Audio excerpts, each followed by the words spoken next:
जय माँ शारदे, नमन मंच, नमन साहित्य संगम संस्थान हरियाणा इकाई, नमन आज के विषय प्रदाता आदरणीय डॉक्टर विनोद वर्मा दुर्गेश जी, आज की विषय प्रवर्तक आदरणीय डॉक्टर दवीना अमर ठकराल जी। आज दिनांक 16 जुलाई 2021 दिन शुक्रवार को हरियाणा इकाई द्वारा प्रदत्त विषय अनोखे रिश्ते पर मैं अनिल पारीवाल अपनी एक रचना प्रस्तुत करने जा रहा हूँ, जो कि एक अतुकांत कविता के रूप में है। तो मुझे उम्मीद है कि मेरी कविता मंच को पसंद आएगी। तो कविता इस प्रकार से है। जब निभते हैं रिश्ते या निभाए जाते हैं हमसे निर्मल मन के साथ, तब रिश्तों को मिलता है और भी विस्तार, और खुलते हैं बंद हृदय के द्वार। पैदा होते हैं आपस में प्रेम, श्रद्धा और विश्वास। तब विकसित होते हैं रिश्तों के और भी नए नए आयाम, जिन्हें हम कहते हैं अनोखे रिश्ते। जी हाँ, अनोखे रिश्ते। माता पिता हो जाते हैं भगवान, भाई बहन हो जाते हैं दोस्त, भाभी हो जाती है माँ।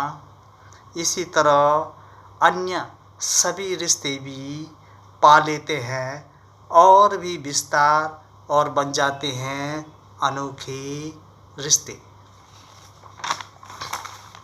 सुना है कि कोई वैदिक ऋषि आशीर्वाद देता था किसी स्त्री को कि तू 10 संतानों वाली हो और 11वीं संतान तेरा ही पति हो।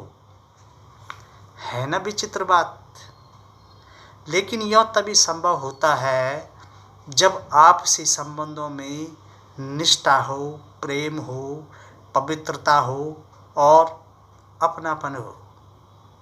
वृद्धावस्था में जब पति पत्नी दुर्बल हो जाते हैं शारीरिक रूप से, तब पत्नी पति की सेवा करती है माँ की तरह, और पति पत्नी की सेवा करता है पिता की तरह या बेटे की तरह। यही होते हैं अनोखे रिश्ते।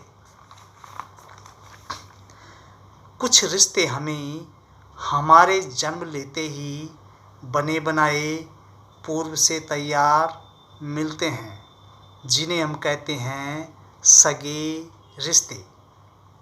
लेकिन कुछ रिश्ते ऐसे होते हैं जो बनते हैं बाद में अज्ञात अपरिचित लोगों के साथ, जैसे पति पत्नी, गुरु शिष्य, मित्र, सहपाठी, सहकर्मी, पड़ोसी, सहयात्री, हमजोली, हमराही और भी हजार तरह के रिश्ते।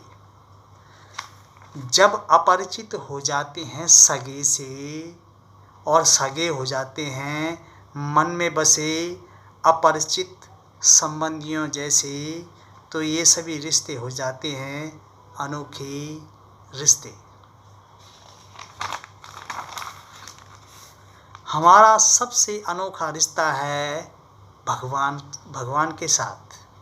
हमारा सबसे अनोखा रिश्ता है भगवान के साथ, क्योंकि वे हमारे सब कुछ है।